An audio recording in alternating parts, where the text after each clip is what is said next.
Welcome to another inventRight.com TV show. My name is Andrew Krauss. I co-founded inventRight with Stephen Key 18 years ago, and we've had students in over 60 countries. Today, I want to talk about the question that people ask me all the time: what industry should I invent in? And the answer is pretty much any industry.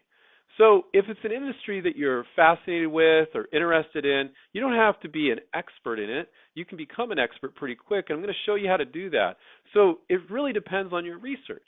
It really depends on what area your ideas are in or what area you're interested in, and then you invent ideas in those areas. I can't tell you invent in this one and don't invent in that one. So I'm going to give you some resources today and walk you through a few web pages to help you think about what industry can I invent in? What's right for me? Because it's really what's right for you. What's right for one person is not what's right for another. Maybe you're a nurse and you love inventing, new aids, that help people that are currently in a hospital. Maybe you're a dentist.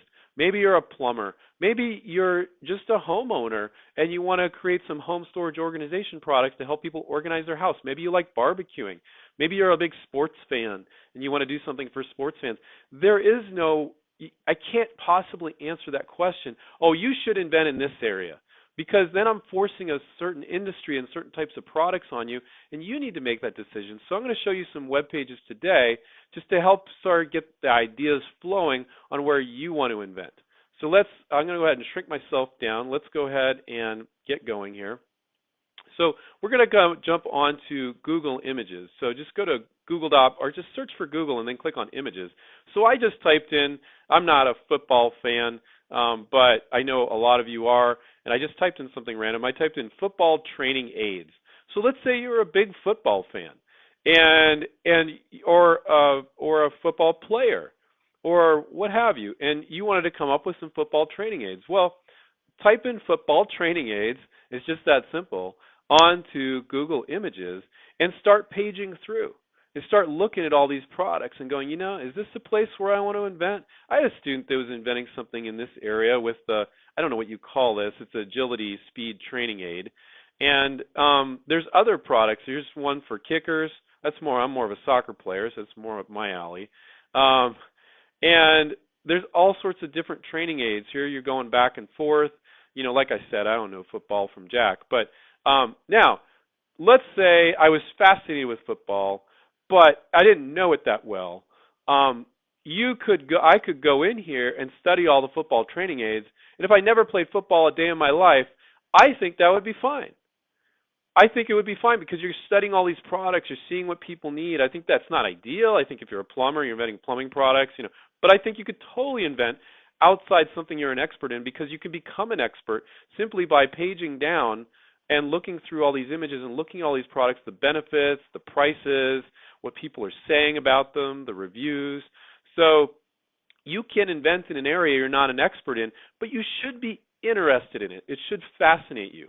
So for instance, if you're a football fan and you want to create football training aids, a lot of football fans never play football, because I think it's a sport that because you need to be so big and it restricts people. I've always been a big soccer fan because anybody can play soccer.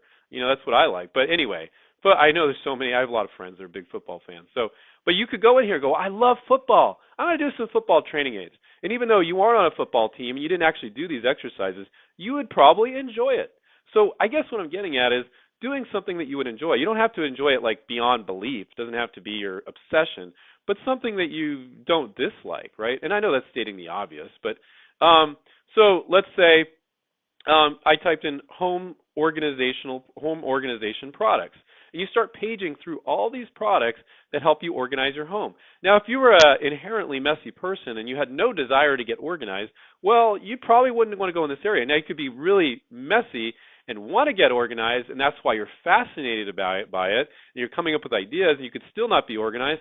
So, you've got to have an interest in the category. And I know this is stating the obvious, but don't force yourself. The reason why I'm doing this video, which area should I invent in, Andrew? I'm like, well, I don't know you. I don't know what you're fascinated by. So I always ask people, I do basically what I'm doing here, what interests you? And then you don't need to feel like you need to be an expert. You can know nothing about home storage organization products, and you could start inventing a home storage organization just by spending 4 hours or so, looking at all these products and getting more familiar. You can't just go by what you've seen in the stores. If you go through all these home storage organization products, you'll find stuff you've never seen before, and that'll make you an expert. Maybe you're interested in barbecuing.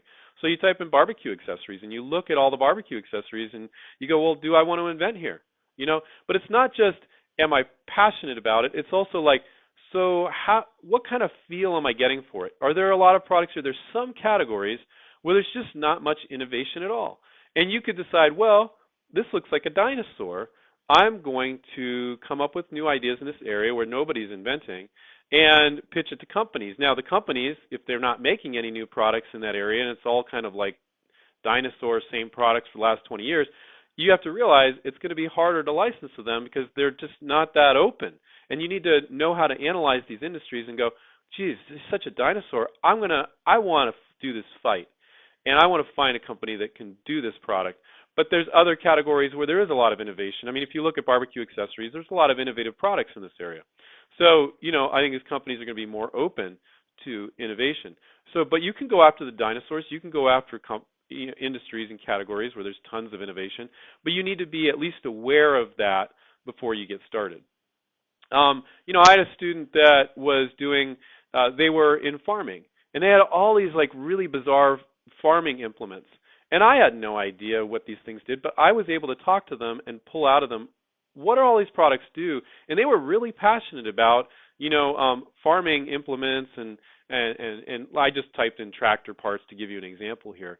So, but don't get into areas that are highly technical and you don't have a technical expertise in those areas, unless your piece that you're adding to it is not technical. Then that's okay. Fine. So what I'm trying to do in this video is not say, oh, you should just do pets, or you should do barbecue because it's hot, or you should do home storage organization, which is hot right now. But you should find your passion. And in most product categories, companies are very open to ideas. Some are open than others. I mean, it's a kind of a really crude litmus test, but if you look at an industry and there's just nothing innovative going there, you can assume, oh, these industries not as open to new ideas. If you see a lot happening, they're probably more open to ideas, but there's probably more competition too. Don't overanalyze that. Just do it. But if there's just nothing happening there, you are going to have a harder time licensing to those types of companies. So don't find an industry when you're new to this. Maybe when you're more advanced, you can do that and you've licensed a few products, but that it's just completely closed to ideas. I wouldn't recommend that. If you've already come up with one, go for it. Go for it with that one product. But find an industry that at least is moderately open to ideas. And how do you know that? You just know because you see the innovation happening there. But you don't have to be tremendously open. Just moderately open. Maybe the ones that are moderately open are just as easy. They're like, oh wow, yeah, we don't get as many new ideas. Where in certain categories they just get a lot of ideas. They're like, But again, don't overanalyze that. Find an industry that you're passionate about and go for it.